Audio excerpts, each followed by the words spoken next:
বৌমা, আজ সম্মান সব গেল। ওই তো পোল্ট্রির মা বাড়ি বইয়ে এসেছে আমাদেরকে অপমান করবে বলে। ওই যে তোমার গুণধর ছেলে এমন নাম্বার এনেছে, সারা পাড়ার লোক জেনে গেছে। এখন না ঠেলা সামলাও, কি করবে তুমি জানো। এই ছেলেটার জন্য না আমার সম্মান আর কিচ্ছু থাকলো না মা আমাদের। দেখেছো বৌমা, সারাক্ষণ এই বলটা দিয়ে আমাকে ভয় দেখায়। তোমাদেরকে একটু চোখে পড়ে না বৌমা? এই বলটা কি তোমরা আমাকে মারার জন্য কিনে দিয়েছো? বলটা কি তোকে কিনে দিয়েছি ঠামুকে মারার জন্য? সারাক্ষণ ঠামুকে মারছিস। এসে না কথা বললো না, একবার একটুখানি 88 স্পেলিংটা বলো তো দেখি কেমন পারো, তাহলে আমি বুঝবো কার জন্য নাক কাটা গেছে। দেখেছো বৌমা, দেখো শেখো ওর কাছ থেকে। এখন স্টিপিং না বলতে পারলে এখন আমরা অশিক্ষিত। 88 এ আবার কি? এটা না বলার কি আছে? না, ওদের জন্য আমার নাক কাটা যাচ্ছে, লজ্জা করে না? তোমার জন্য, তোমাদের দুজনের জন্য আমার নাক কাটা যাচ্ছে। ও বাবা, তোর নাক কাটা যাবে? ওরে বাবারে বাবারে, দেখেছো বৌমা, দেখো শেখো ওর কাছ থেকে একটু। এখন ও বাবা, 88 না বলতে পারলে তোর নাক কাটা যাবে? 88 সহজ। EIT 88 88 বানান করেছে, 88 বানান পারে না?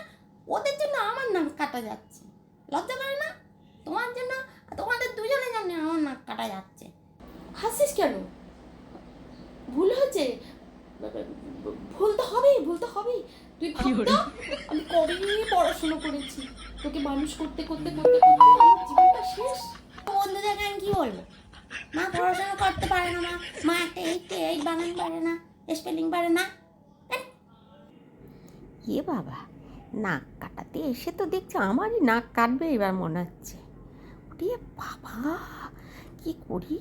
এসের টিফিন না কি একটা বলছি ইংরেজি, এ তো আমি তো কিছুই পারবো না। কি করি? না না, বুদ্ধি আনতে হবে, কিছু একটা বুদ্ধি আমাকে। কেমন আছিস বাবা? ও বাবা, খুব ভালো হয়েছে বাবা, খুব ভালো হয়েছে। এই তোমরা নাম্বার নিয়ে কি করছো? ঝগড়া করছো কেন? তোমরা নাম্বার নিয়ে আজকাল কেউ নাম্বার নিয়ে ঝগড়া করে নাকি? ই বাবা, ট্যাপ আমাদের সোনার একটি বেকা আংটি। ছেলেদের আবার নম্বর, ছেলেদের আবার নম্বর। ছেলের হচ্ছে সোনার আংটি আর ট্যাপ আমাদের সোনার আংটি। দেখেছ দিদা ঠাম্মা কেমন আমাকে চিনতে পেরেছে? একমাত্র দিদা ঠাম্মাই আমাকে চিনতে পারলো, তোমরা এই শুধু চিনতে পারলে না। দিদা ঠাম্মা এই বাড়িতে আমার তো কোনো কদর নেই, কেউ বুঝলো না যে সোনার আংটি বেকা। আমিও জানতাম না আমি সোনার আংটি। তুমি একদম আজকে মনের মতো কথা বলেছো দিদি, খুব ভালো লাগলো আজকে তোমার কথা শুনে। এই কজনে বোঝে বলো তো? কি করে?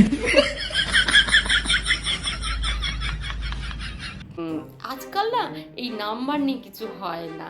হ্যাঁ, তো আমার ছেলে যেমন ফেসবুকে দেখছেনি মানে কত পপুলার ও, তো নাম্বার নিয়ে সে আজকালের এরকম নাম্বার নিয়ে কে কত পেয়েছে কি, আমরা তো যেমন দেখুন জানতেই যাই না। আমি জানি আপনার নাতি খুব ভালো পেয়েছে, নাম্বার পেয়েছে, সব বুঝতে পারছি, কিন্তু আমাদের ওটা নিয়ে না আমরা তো মাথা ঘামাই না। আর ও দিদা ঠাম্মা শোনো, এই ফেসবুকে না আমাকে তুমি ফলো করে দিও, বুঝলে? তাহলে তুমি বুঝবে এই ট্যাপার কি দাম। ভেবু, হ্যাঁ হ্যাঁ, অবশ্য আমি তো জানি নি কিভাবে কি করতে হয়, জেনে নেবো খান, নাতির কাছ থেকে জেনে নেবো খান। ও তো আবার এসব, তবে ও ফোন টোন ধরে না, ও আবার একটু ফোন টোন ধরে, পড়াশোনা বেশি ভালোবাসে। ওই সারাক্ষণ বই বই বই। এই না দাদু ভাই, তুমি এ না পয়সাটা রাখো, রাখো পয়সাটা রাখো, তুমি এই পয়সাটা দিয়ে কিছু কিনে খেও। হ্যাঁ, ও মা, আমাদের দাদু ভাই হচ্ছে সোনার আংটি।